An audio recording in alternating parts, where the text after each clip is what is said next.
Welcome to Iceland, a place like no other on Earth, and a place we've been hearing a lot about lately thanks to a volcano that really knows how to get the world's attention.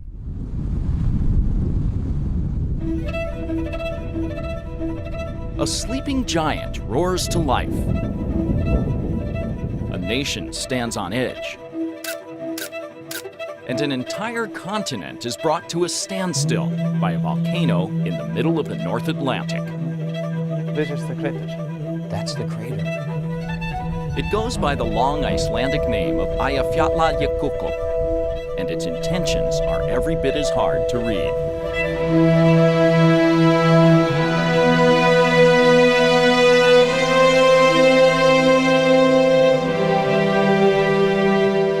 It comes and goes. Icelandic geologists knew the ice-capped monster could blow at any time. So you knew something was going to happen. Yes. On March 20th, 2010, it did.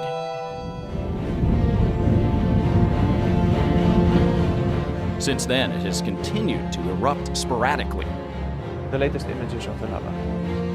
They've been watching it closely ever since, measuring the mountain's size to within centimeters, Inflating or deflating? tracking its temperature with infrared cameras, 1000 degrees. gauging its ashfall, and following its menacing plume. We have to know what's happening. As it sputters repeatedly to life, the volcano's ash, a choking hazard for jet engines, continues to blow across Europe, crippling air service for millions. So this volcano is different. Yes. Ironically, one of the nations least affected has been Iceland itself, due to the prevailing winds which generally carry the volcano's output away from the island.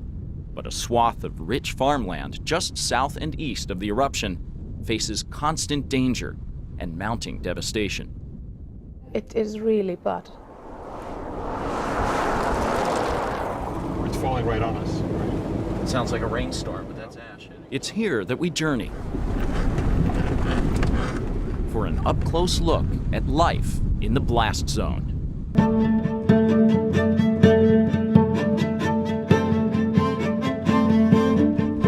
Here in the tiny tourist town of Skógar, a booming business has basically gone bust. It's hard to keep tourists interested in your location when it happens to be covered in ash. Home after home stands quiet and empty.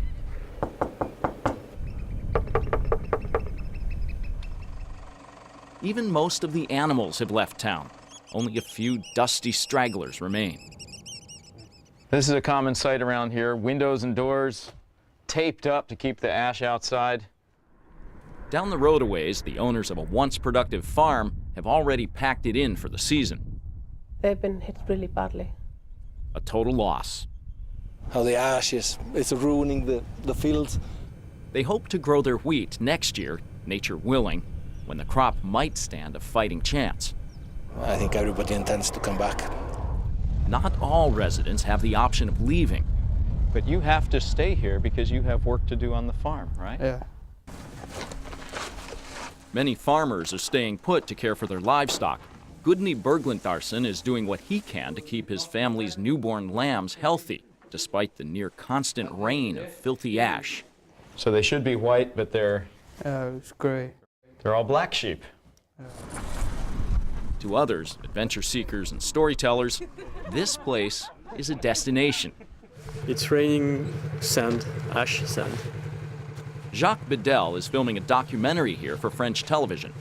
You got it in your teeth, in all the camera lens, and also in your eyes. Much like the locals in their protective wrappings, Jacques has learned how to improvise an ash-resistant wardrobe. This is my regular uniform. No telling how long the volcano will remain active. The last eruption back in the 1800s lasted for 2 years. But the Icelandic people are a resilient bunch. On average, they face a major blast on this geologically active island every 5 years. Life goes on in the shadow of a threatening giant.